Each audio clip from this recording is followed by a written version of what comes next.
Howdy. We'll work on that. That's okay. Hi, my name is Jonah. For those of you who don't know me, I figured it'd be helpful if I introduced myself a little bit. So I am a fellow here at Grace Anderson. I work over at the youth, so across the street. I usually work with the high school there, and I've been given this opportunity by Todd to come here tonight and teach for y'all tonight.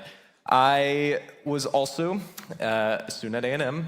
I graduated with a degree in philosophy, and right now, as I said, I'm a fellow, and then hopefully in the future, I would like to kind of step into a more permanent ministry position, whatever that might look like.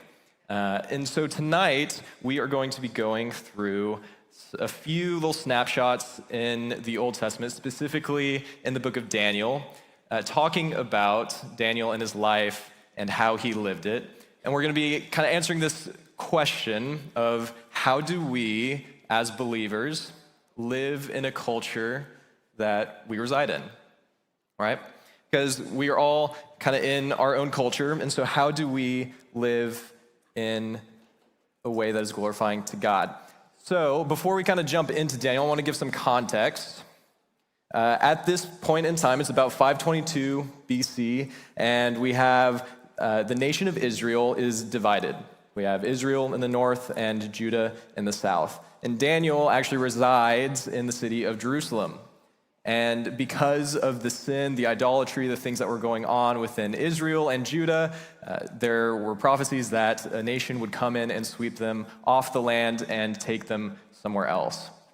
And so that's where we find ourselves in Daniel 1. So starting in Daniel 1, verse 1, it says, "In the third year of the reign of Jehoiakim, king of Judah, Nebuchadnezzar, king of Babylon, came to Jerusalem and besieged it. The Lord gave Jehoiakim, king of Judah, into his hand, along with some of the vessels of the house of God, and he brought them to the land of Shinar, to the house of his God, and he brought the vessels into the treasury of his God." Okay, so we have this king, Nebuchadnezzar, who was the king of Babylon, and he comes in and he basically uproots the people in Judah and brings them back to Babylon, and specifically in the land of Shinar, which, fun fact, Shinar is also where the Tower of Babel was built. So you have Babel, Babylon, same location. And so this is the setting. Daniel and some of his friends are uprooted from a home, and they're moved to a place that they have never been to, a culture that they don't understand. And we're going to look at kind of two snapshots of exactly how him and his friends respond, but more specifically with him. So as I said, I was a student at A&M. However, I was not there for the full 4 years. My first year was actually at UNT. So in North Texas. I was in Denton, same major, philosophy. I had a minor, or was taking a minor in psychology, but decided not to. And towards the end of the first year, I decided that I was going to, or I felt like the Lord was pushing me in a different direction. And so I applied to A&M, I got in. And one of the things that they don't really tell you about when you join A&M on your sophomore year is that you miss out a lot of the Kool-Aid drinking, as I would call it. Right, because I had never heard of fish camp, so I didn't know what that was, and that's really where they teach you the traditions, exactly everything there is to know about A&M and how to participate in that. And I just never got that. And you don't really get like any supplement for that when you transfer. So I was just kind of thrown in, and I was like, this is just another university. Nothing crazy about that. And I quickly realized that there are a lot of things that I did not know about, these traditions like midnight yell and saying howdy and everyone screaming it back, just all these things that I was unfamiliar with. And I also have a confession about it. I am 100% a two-percenter. So for those of you who don't know, two-percenter are the bad ags, the people who don't participate in the traditions. And even worse, I, to this day, have never attended in person an A&M football game. I know. So, to be fair, I worked, and typically I worked on Saturdays, so going to the games wasn't always an option. But all that to say, I was not exactly the most accepting of the culture, nor did I drink the Kool-Aid and become a very, very dedicated ag. And so that kind of brings me to my first point, which is, my fault, to resist the culture.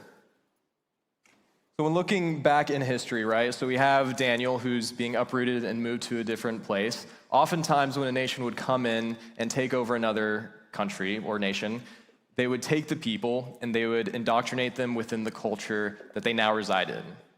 So the goal of this was to strip the identity of the individual or of the people and to ultimately pacify the people so that they become easier to govern.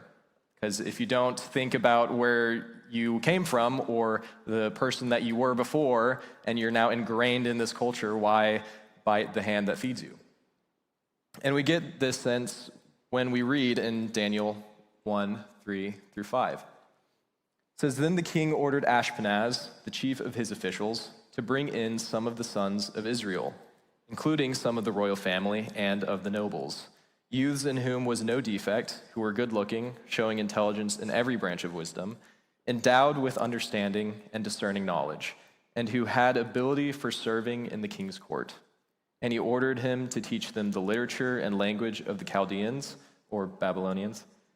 The king appointed for them a daily ration from the king's choice food and from the wine which he drank, and appointed that they should be educated 3 years, at the end of which they were to enter the king's personal service."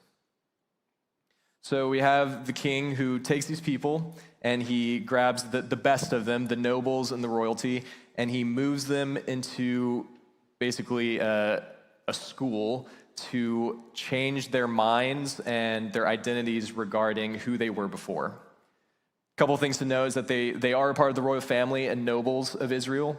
They were good-looking and intelligent, ordered to learn the literature and the language, so the history of Babylon. And also, even down to the food, they were given new things to eat. And so we have these people who are being challenged in a culture that is unfamiliar with them to adopt these things that are foreign to them. And it gets even more serious than that. In Daniel 1:6-7, they even get new names. Now among them from the sons of Judah were Daniel, Hananiah, Mishael, and Azariah. Then the commander of the officials assigned new names to them, and to Daniel he assigned the name Belteshazzar, to Hananiah Shadrach, to Mishael Meshach, and to Azariah Abednego. And so what do these names mean? Well, I made a little bit of a chart to help y'all see what they mean. So Daniel in Hebrew means God is my judge. Hananiah, Yahweh is gracious. Mishael, who is like God, and Azariah, Yahweh has helped. And their names get changed. And so Daniel becomes Belteshazzar, or Bel's prince. Bel is one of the Babylonian gods. Shadrach, command of Aku. Aku is also one of the Babylonian gods. Or another translation is I am of little account, which is really tough. Meshach, who is what Aku is, and Abednego, servant of Nebo. So you have these 4 young men who have these Hebrew names that are more than just names of that their parents gave to them, but are actually deeply ingrained within the culture and the religion of Israel. Each name had something to do with Yahweh or God, and it is stripped from them, and they're given a name of a foreign god, almost mocking the name that they had before. And so they're really, the Babylonians are really making it hard for them to try and think about home by giving them new names, new food, new identity. And so how did they respond? In Daniel 1:8, kind of bounce around 1:8 and then 12-14. But Daniel made up his mind that he would not defile himself with the king's choice food or with the wine which he drank. So he sought permission from the commander of the officials that he might not defile himself. Please test your servant for 10 days, and let us be given some vegetables to eat and water to drink. Then let our appearance be observed in your presence and the appearance of the youths who are eating the king's choice food, and deal with your servants according to what you see." So he listened to them in this matter and tested them for 10 days. So Daniel made up his mind that he would not defile himself, and so he talks to the official, and it actually says that God gave compassion to Daniel from the official, or he made the official see Daniel with compassion. And so he allows this test to be done. And one quick thing to note, this is not advocating for being vegetarian. If it was, I'd be in trouble. And it is actually a resistance to what is being offered to them. So, right, they're being given the king's choice food. And so what is the king's choice food? Well, typically, the king's choice food would actually be food that was offered to a pagan god and then given to the king, but then he's giving it to them. So Daniel resists this because he knows that in the Mosaic law that they're not to eat food from offerings to pagan gods. And so Daniel is choosing to basically resist this rule out of all the other ones so that he wouldn't defile himself and that he would remain holy. He would not bend himself to the culture. And so at the end of the 10 days, their appearances seemed better, and they were fatter than all the youths who had been eating the king's choice food. As for these 4 youths, God gave them knowledge and intelligence in every branch of literature and wisdom. Daniel even understood all kinds of visions and dreams. Then at the end of the days which the king had specified for presenting them, the commander of the officials presented them before Nebuchadnezzar. The king talked with them, and out of them all not one was found like Daniel, Hananiah, Mishael, and Azariah. So they entered the king's personal service. One of my favorite details as you read through the book of Daniel, which I highly recommend you do, Daniel is actually mentioned by his Hebrew name more often than his foreign, which just I think it just kind of shows that he never lost faith in who he was or in Yahweh. And so we see this being this situation where him and his friends are being very resistant to the culture. All right, and then what about the flip side? What about the things that he actually accepted? Well, the second point I have for how we can live in a culture and glorify God is also to adopt the culture. While we ought to be resistant, we also need to be aware of where we live, because the reality is we do live here, right? And Daniel is in exile, and I would even argue that we as believers, in a sense, are in exile as well. Because ultimately our home isn't here. Ultimately our home is in heaven with God and residing with him. But for the time being, we're here. So what do we do with that? This past summer, from May 11th to June 10th, I was actually overseas in Southeast Asia. And one of the things that you have to be very careful about is how you experience the culture and the different things you do. So there are a lot of things that we could do, or some things that we shouldn't have done that could be offensive. So like eating with your left hand would have been considered offensive, so we couldn't do that. Pointing with your foot, like pointing that way, couldn't do that. That would be considered rude. So there are all these different things. And I remember one story in particular of myself, actually. I was planning on meeting a university student. We were going to basically meet up at a cafe. And so I was texting him, and I told him, okay, we'll meet here at this place at noon. Sound good? He's like, yes, sounds great. And so I'm waiting there. Before I leave, actually, he texted me. He's like, hey, I might be a little late. Is that okay? I said, no worries. We can push it back to 12:15. So around 12:10-ish, I leave where I was staying, and I walk to the place because it was just close. And I make it to that cafe, and I just kind of stay there, and I wait a little longer. And then he texts me again. He says, hey, I'm going to be a little late. My exam just finished, but I am on the way. It's like, perfect, no worries. So I wait there a little longer. I decide to just do the Wordle for the day, which did not fill up enough time.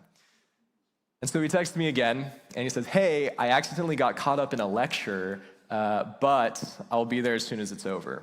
And he sent me a picture of the screen of what it was showing, which first off, I don't know how you get caught up in a lecture on accident, but somehow he managed it.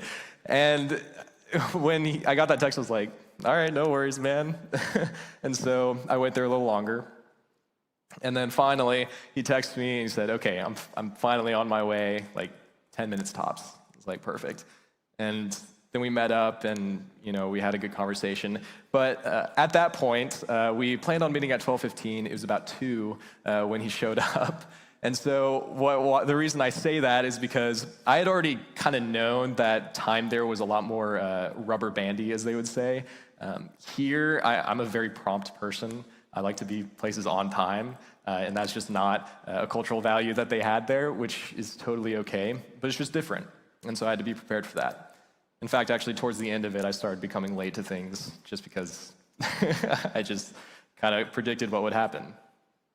And so as we engage with our culture, what are the things that we can take note of? What are the things we can learn from it? How can we minister to people better with what we know about where we live? Because while we do see Daniel be resistant to the culture, we also see him adopt it quite frequently. It even says in verse 17 of what we just read in chapter 1 that God gave him knowledge and understanding of all kinds of literature and learning. So there is an aspect of learning the culture and actually utilizing where we are in order to glorify God and to build his kingdom. And we see this echoed in the New Testament as well with Paul in 1 Corinthians 9. It says, for though I am free from all men, I have made myself a slave to all so that I may win more. To the Jews I became as a Jew so that I might win the Jews. To those who are under the law, as under the law, though not being myself under the law, so that I might win those who are under the law. To those who are without the law, as without law, though not being without the law of God, but under the law of Christ, so that I might win those who are without law. To the weak I became weak, that I might win the weak. I have become all things to all men, so that I may by all means save some. I do all things for the sake of the gospel, so that I may become a fellow partaker of it.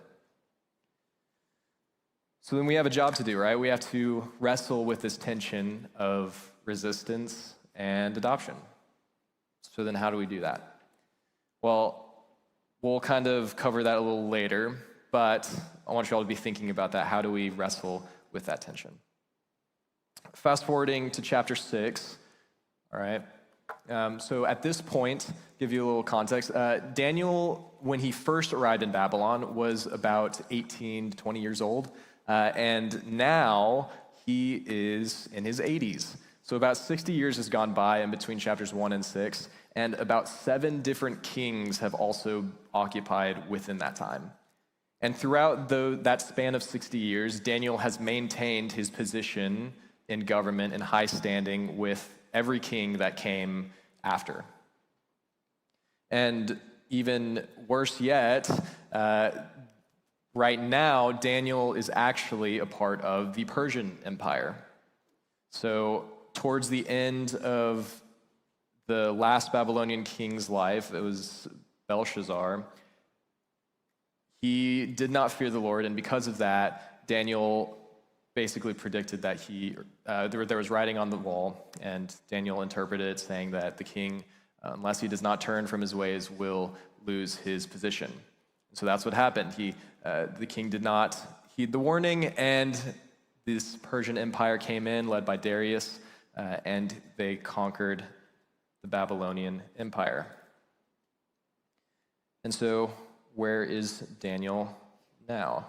So Daniel began distinguishing himself among the commissioners and satraps, so the other advisors in the king's court, because he possessed an extraordinary spirit, and the king planned to appoint him over the entire kingdom.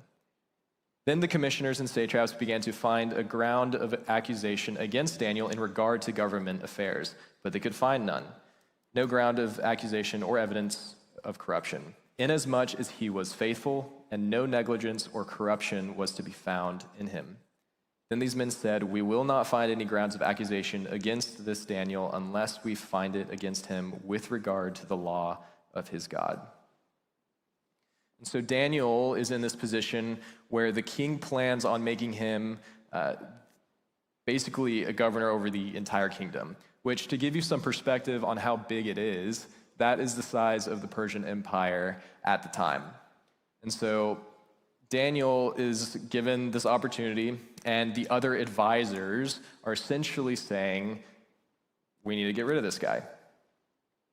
And so, like I said, he's about in his 80s, and he's still a dominant political figure. And you don't become a dominant and prominent political figure, especially not one who's going to be governor over the entire nation, without knowing the culture, without being a student of it, and without adopting some sort of understanding of where you are, especially in the government. And so these guys are trying to get rid of him. They're trying to depose of him. And so what do? They try to find something within the government affairs that they could accuse him of, and they could find nothing. In fact, the only thing that they could think of was to find grounds of the law of his God to accuse him, which I think is kind of funny that they're trying to get rid of him right now. Not in like I want him to die, but like he's 80 years old at this point. Honestly, just wait a couple years. I don't know. Like, I mean, he's 80 years old. He doesn't have a lot of time left. Lifespan was already short back then, so I don't know how he made it that far anyway.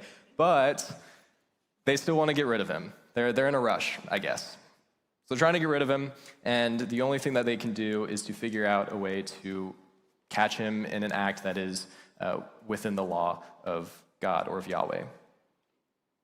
And so they go to the king and they butter him up. You know, they come to him. They're like, "Hey, like, you're a great king.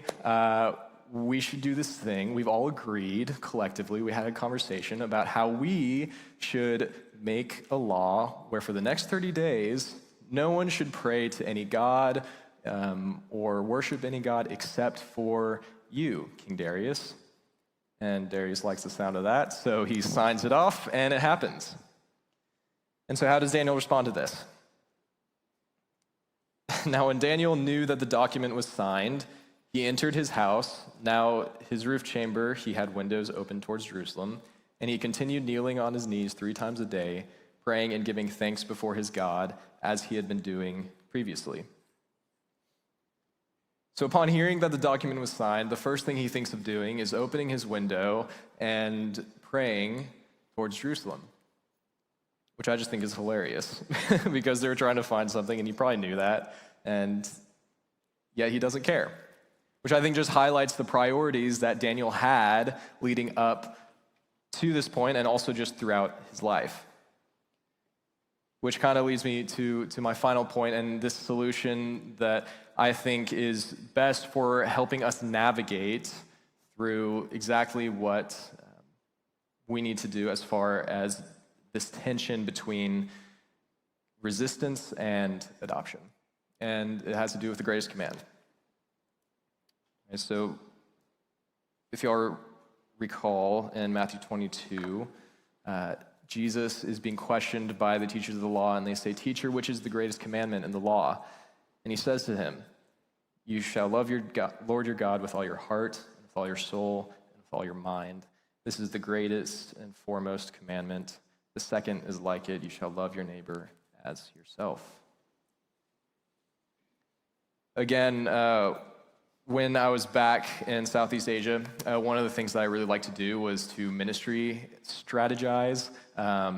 So I was leading the trip with another person, and we were kind of thinking about how we could better present the gospel in a way that makes sense to them, and how we can just get those conversations to be more fruitful. And one of the things that I figured out or I guess midway through, is how much that matters, but like in a realistic sense. Because we can ministry strategize all we want, but ultimately there is a level of you just need to be with the Lord. And I think that was something that I think the team did a really good job about, but also something that I was trying to push, that though you can ministry strategize, what matters most is that you spend time with the Lord, that you remain dependent on him, that you spend time with him and find rest in him. Because without that, the ministry would be fruitless. And so, with that said, that's the perspective that we need to have, of loving the Lord your God with all your heart, soul, mind, and strength. Because if we can do that, that gives us the forward perspective of the direction that we need to go, which will help us kind of navigate the nuance of what things do I need to resist and what things do I need to accept. What am I going to compromise? Am I going to compromise my holiness, or am I going to compromise the way that people see me, or the way that it goes against the grain of culture? And so Daniel, he obviously doesn't listen. He prays, and they catch him, and they throw him in the lion's den. And this is kind of what happens the next morning. Darius was actually pretty concerned about Daniel. He actually liked Daniel quite a bit. And so he rushes to the lion's den the next morning, and he asks if he's okay. And Daniel spoke to the king. He said, "O king, live forever. My God sent his angel and shut the lions' mouths, and they have not harmed me, inasmuch as I was found innocent before him, and also towards you, O king. I have committed no crime." Then the king was very pleased and gave orders for Daniel to be taken up out of the den. So Daniel was taken up out of the den, and no injury whatsoever was found on him, because he had trusted in his God. And so we see that Daniel, from the moment he gets uprooted, placed in a culture that he has no idea about, in a nation that is unknown, that he quickly rises above the ranks of everyone else, being blessed by God in intelligence and learning. And through all of these things, through the difficulties, through the resisting of culture to the adoption of it, he manages to keep his priorities straight. Through everything that he did, he knew the priority was to love God with all his heart, soul, mind, and strength. And that is ultimately what protected him throughout the whole thing. Even in the lion's den, it says that they found no injury in him because he had trusted in his God. And one of the things I think is one of the coolest aspects of this story is that it happens so late in his life, and then we see that from those 7 kings that he had previously, who were honestly pretty terrible kings as far as in the ways that they reacted to who the Lord was and whether he was worthy of worship. And then we have this king who sees Daniel, he sees the things that he's done and the things that have happened, and this is the response that he has.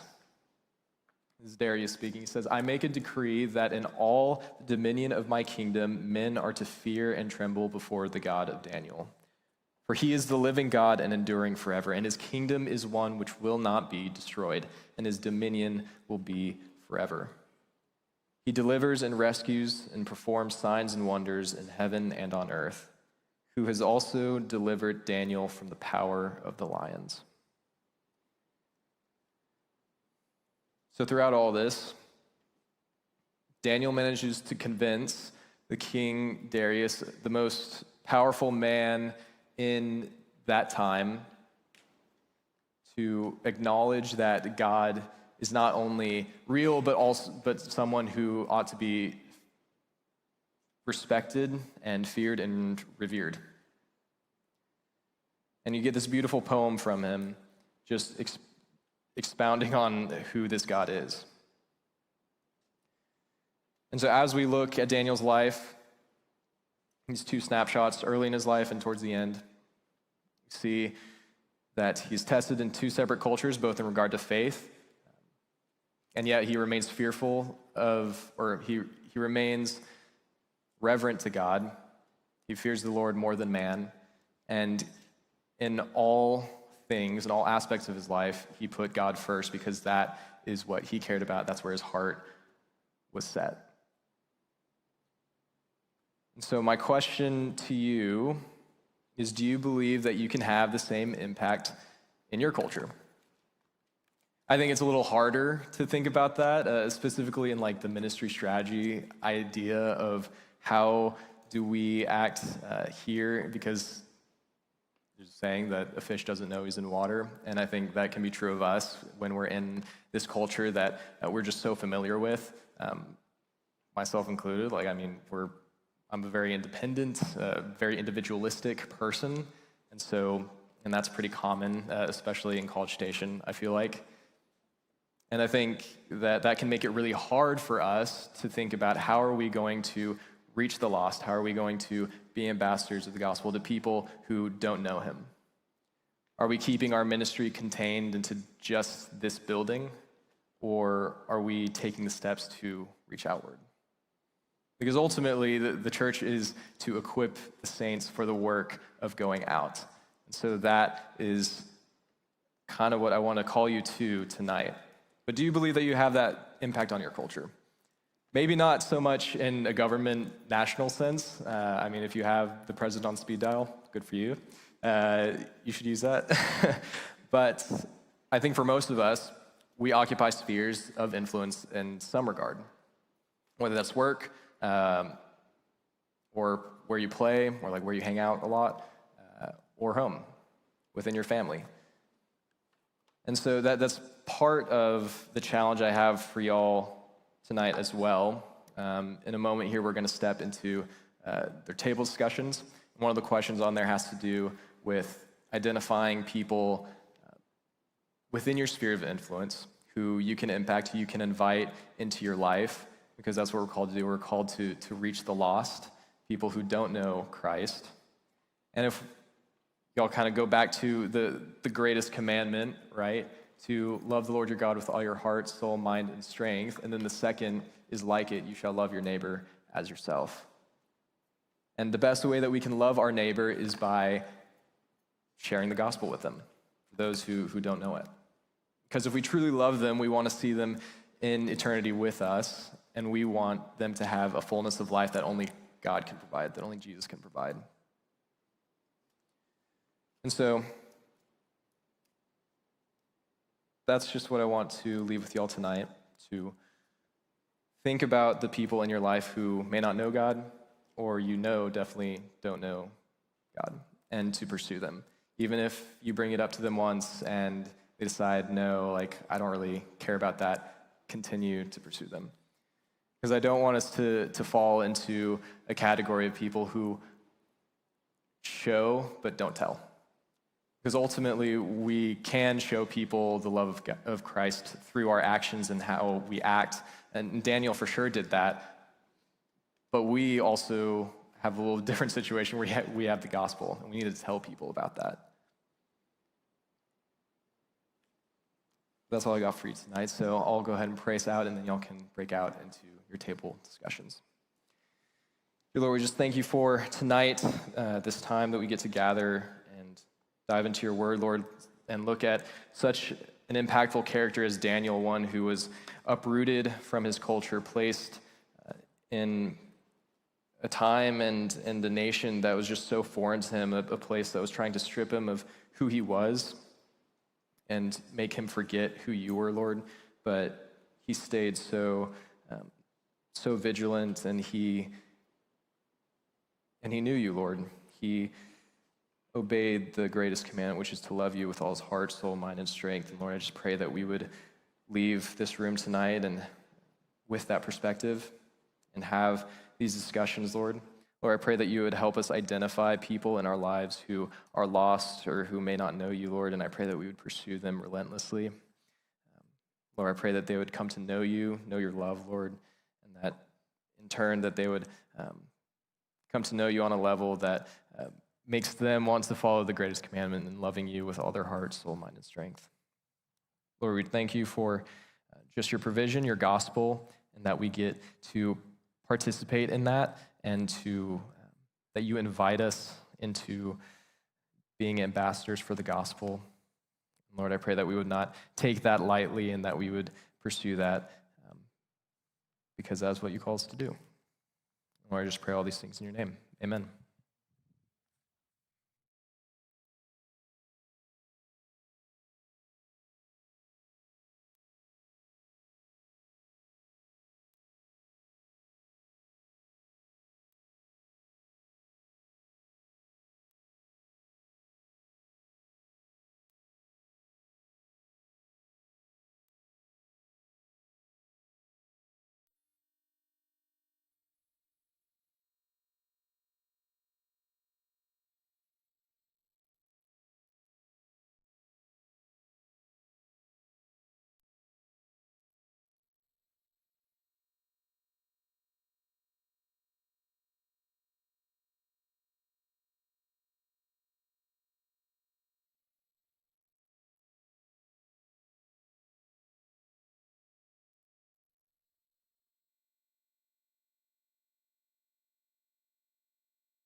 Howdy. I'm going to interrupt our table conversations.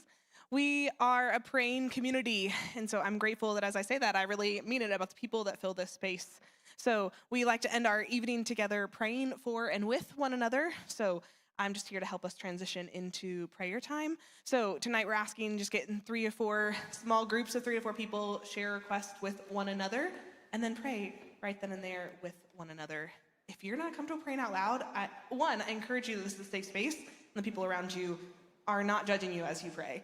But if you're not comfortable praying out loud, that's also okay for you to just say, hey, can one of us pray? And that's how you close out the time too. But I encourage you both ways with that. If you're a person who's like, they're gonna make me pray out loud, man, I would love to encourage you the fact that the Lord loves to hear your prayers.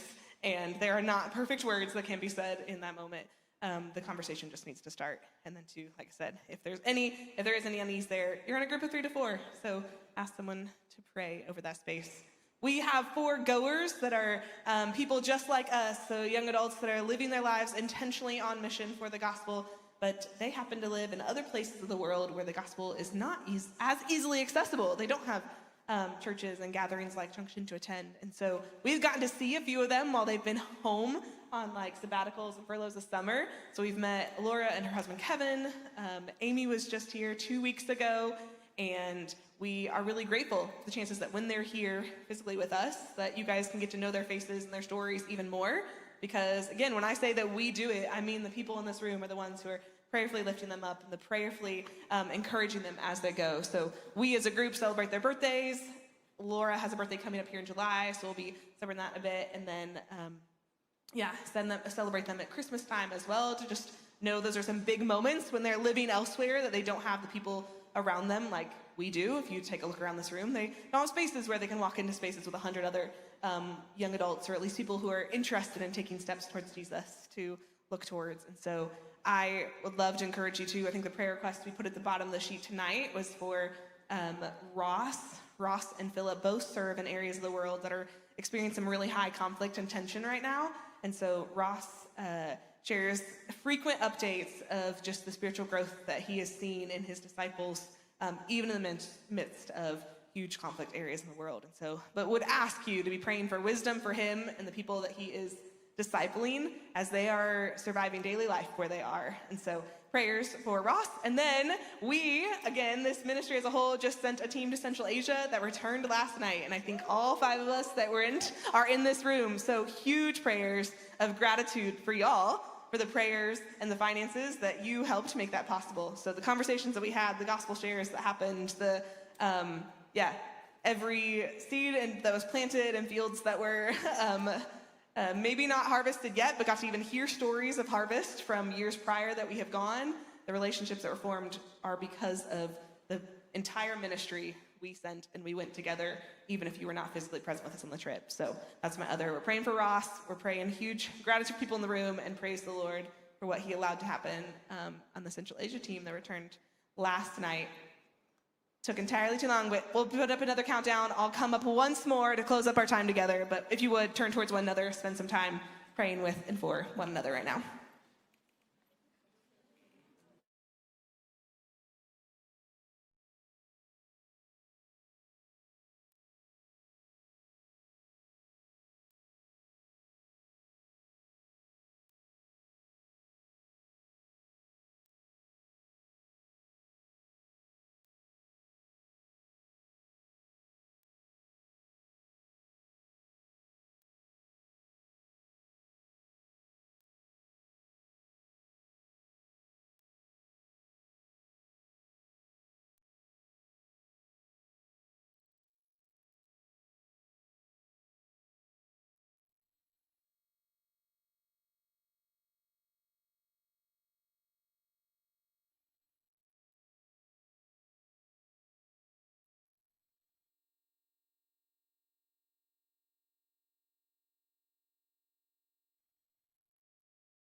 Howdy. You are bookending your evening with me tonight. Sorry for the interruption again. Hey, we end our evening inviting you to some things we have coming up, and so would love to just take a few seconds. Tuesday night, so we gather weekly on Thursdays, and we also have a Tuesday night Bible study that's happening. They meet right here at the Anderson campus at 7 p.m. If you would like to join them, these leaders are phenomenal and are like open-handed, invitational the entire summer long. So Rooted is an excellent study about, man, how are we rooted and established firm in our faith? And so good for new believers walking with Jesus, people who have been walking with Jesus for a long time, to continue to work on the roots of our faith. And so that's a QR code. They'll take you to a registration just to let us know you're coming so we can help give you a few more details than Tuesdays at 7 p.m. But any Tuesday, you are welcome to join. Next week, we celebrate the 4th of July as a country, and we actually will not. So I just said we meet every Thursdays at 7, and next week we will not be here. So this is a good opportunity if you have space in your schedule. You guys normally hang out together on Thursday nights. So I'm going to put a shameless plug for our Slack channel in here. If you don't know, we use a thing called Slack. It's a workspace to communicate and kind of organize both official events, but then a lot of unofficial events as well. So if you have never joined our Slack, please talk to your table host or come find me at the end of tonight. Or if you have joined Slack and you're like, man, this is just unhelpful. I only see a reminder about Thursdays and nothing else. Like, I don't know that people are playing pickleball or seeing volleyball or going to the movies or dinner.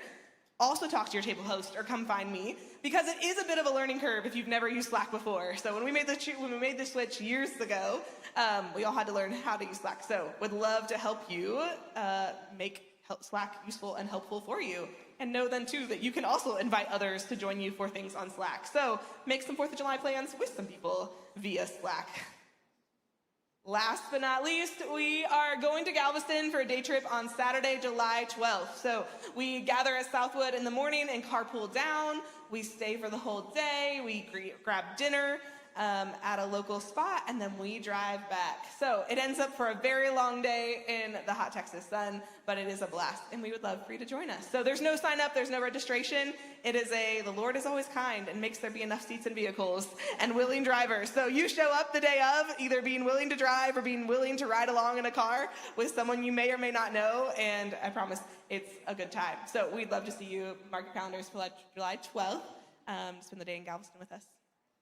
Okay, I said last but not least, last one, but we do always end the evening by resetting this room. If you join us for worship here on Sunday mornings, you know that this is not what this room typically looks like, and therefore, we, the Ministry of Junction, have a blast resetting it every week. So we always post a chair meme to give you a little motivation. If you are willing and able to help us reset this room, we would love to have your help. I mean it, I say it a lot, but I mean it when I say it, that we are so thankful that you chose to spend your Thursday night with us. So we will not see you next Thursday. We'll see you 2 weeks from today. Todd will be back. We are grateful for Jonah and sharing with us this evening. We're grateful you decided to be here. Don't put July 3rd on your calendar, but do put July 12th on your calendar. Thanks, friends. Really, it's a joy.